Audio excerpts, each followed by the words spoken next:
Hi, Steph.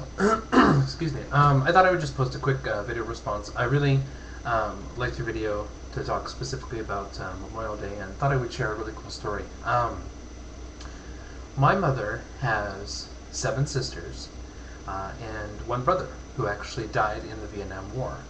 And back in 8th grade, I actually got to go to Washington, D.C., looked him up in the directory at the Vietnam Memorial, and actually did an etching of his name. And then I, in turn, ended up giving that etching to my grandmother for Mother's Day.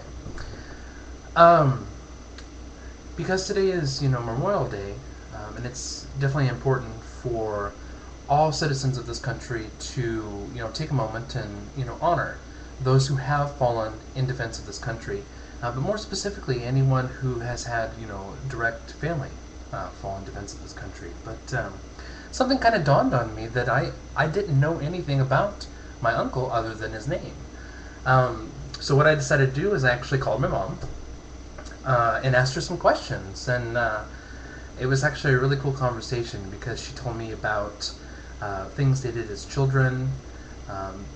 She had mentioned that they were away from each other at some point, so she had bought tape recorders with her paper route money, and they were sending tapes back and forth, and my mom used to sing for him on the tapes, whether it be Happy Birthday or other songs, and he always encouraged her to become a singer, which she didn't do, but she still enjoys singing and is pretty darn good at it.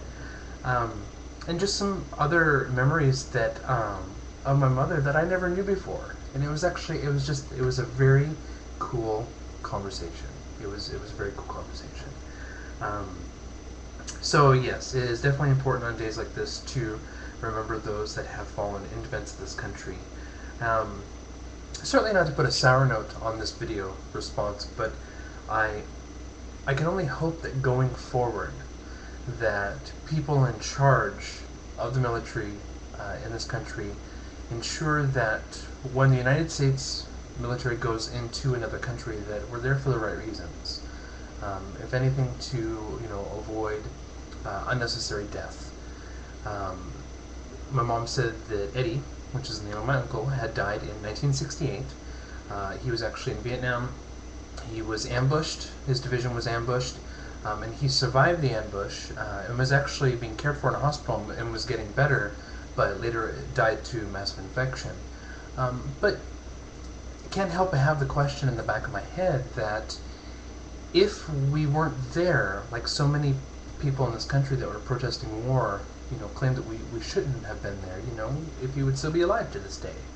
And the same goes for the war in Iraq, my personal feelings are that we are there under false pretenses, but we're dug in there, and we need to make sure that we just don't abandon them. We need to help them, and then we need to back out, because nobody should be dying in defense of this country unnecessarily, in my opinion. So again, happy Memorial Day to everyone. As far as just take a moment of your day and just remember why this day's here, and hopefully down the road, there will be less deaths to remember on holidays like this. I don't know if that makes sense, but I hope that's coming through. But anyway, just thought I'd make a quick response. So, thank you for making your video, and hope you have a great week. Bye.